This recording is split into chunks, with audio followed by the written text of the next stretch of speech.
Lucius Postumius Megellus and Quintus Mamilius Vitulus, Consuls 262 B.C.E. Lucius Postumius Megellus was a patrician and the son of a three-time consul by the same name. Quintus Mamilius Vitulus was a plebeian and the brother of the consul for 265 BCE, Lucius Mamilius Vitulus. This pair of consuls were elected in the third year of the First Punic War, and they were destined to engage in one of the war's most important campaigns. In 262, unlike the previous year, Carthage had had time to finally assemble a major mercenary army and present a challenge to the Roman newcomers in Sicily. The Carthaginians had recruited mercenaries from all over the western Mediterranean, with the largest number seemingly coming from Iberia. A modest-sized Punic force was assembled at the city of Agrigentum near the south coast of the island under the command of a general named Hannibal.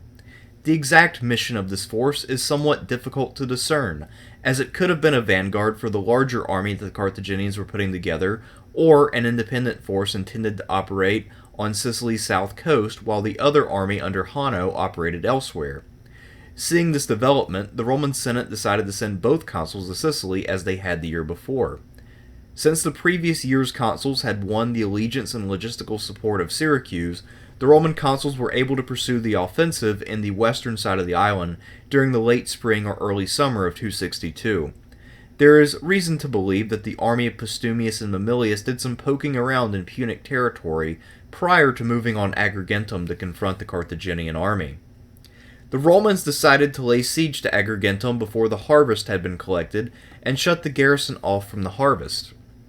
Due to their numerical edge and the lack of a Carthaginian challenge, the Roman consuls allowed their men a free hand as they foraged and took the harvest for themselves.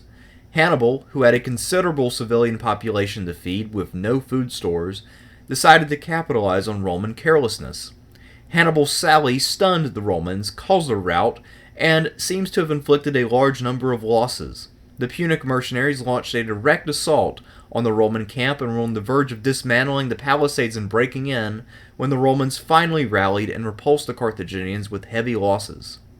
No Roman fortified camp ever fell to a non-Roman enemy, although in this instance the lack of caution shown by Postumius and Mamilius nearly caused that to happen. After the sally, the Roman consuls got their act together and intensified the siege. Hannibal, who had not been able to send away the civilian population of Agrigentum nor pull in the harvest, was hard-pressed and sent to Carthage for relief. Hannibal's situation continued to deteriorate for 5 months without any major changes. Another, larger force of Carthaginian mercenaries had been assembling under Hanno, and this army was now dispatched to relieve the siege of Agrigentum. Hanno's army had a numerical advantage over the Romans and included African war elephants, whose presence ancient sources never fail to notice.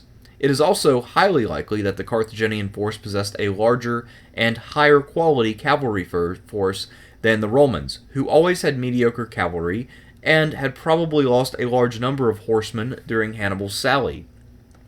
Hanno, who perhaps lacked faith in the coherency of his newly assembled army, decided to take an indirect approach to lifting the siege. The Romans drew their supplies from Heraclea and Herbessus, so Hanno occupied these two cities and effectively laid siege to the besieging army of Postumius and Mamilius.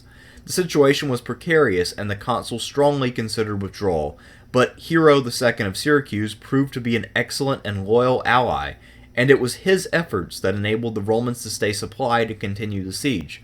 Neither Polybius nor Diodorus Siculus specify precisely how Hero got supplies through to the Romans, but they make it clear that it required a Herculean effort and that he was unable to provide anything more than the bare necessities. Having isolated the Romans, Hanno decided to initiate battle. Sending out his Numidian cavalry, Hanno lured out the Roman cavalry into an ill-advised pursuit and managed to smash the cavalry of Postumius and Mamilius. For 2 more months, the Romans continued to skirmish with the Carthaginian forces on either side of them.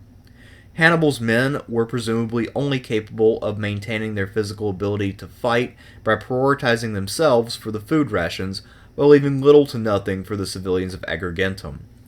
The Roman tactical writer Frontinus says that Postumius noticed a pattern in Hannibal's sorties from the city and managed to take the raiding party off guard with a strike to their rear. This two-sided siege with the Romans dragged on for 2 more months. All this time, Hannibal was sending smoke signals to Hanno, informing him of the increasing desperation of his situation. Eager to prevent the strategic base at Agrigentum from falling, Hanno decided to risk open battle with the Romans.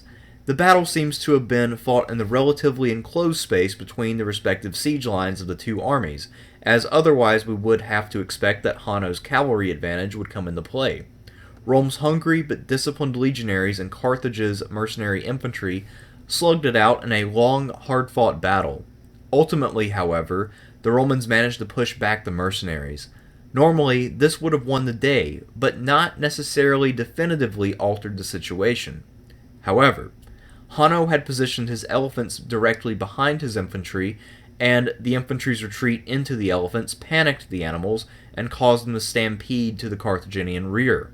As often as not, war elephants were more devastating to the side that employed them than the side that they were dispatched against.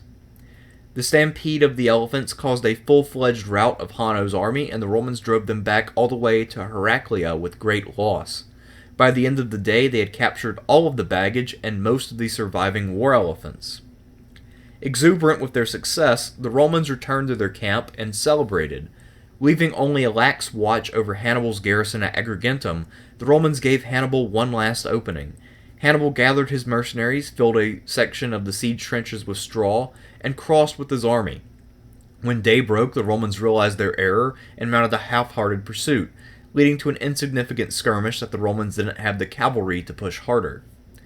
After 7 or more months seeking control of Agrigentum, the Romans were not in a generous mood. The two consuls allowed their men to plunder the city, enslave the remaining population, and carry off a great quantity of booty. It is not entirely clear what effect Rome's harsh punishment on Agrigentum had on the other Greek cities of Sicily in the long run, but it does seem to have made the Carthaginians look better. After Agrigentum, most of the war's major battles were fought at sea. On land, the Romans were on the offensive and were constantly campaigning on Carthaginian territory. The capture of the city meant that the Carthaginians did not have a forward operating base from which to threaten Syracuse. Curiously, despite the scale and importance of the victory, neither Postumius nor Mamilius received the triumph. One cannot help but wonder if their early incompetence that nearly resulted in Hannibal's much smaller army nearly seizing their base camp had undermined the Senate and people's appreciation for their deeds. After serving as consul in 262, we hear nothing else about the plebeian Quintus Mamilius Vitulus or his activities. As for the patrician Lucius Postumius Megellus, he won election to the censorship of 253 while also holding the praetorship for that year. Postumius does not seem to have had much time to relish his unique combination of offices, however, as he died in office during that year.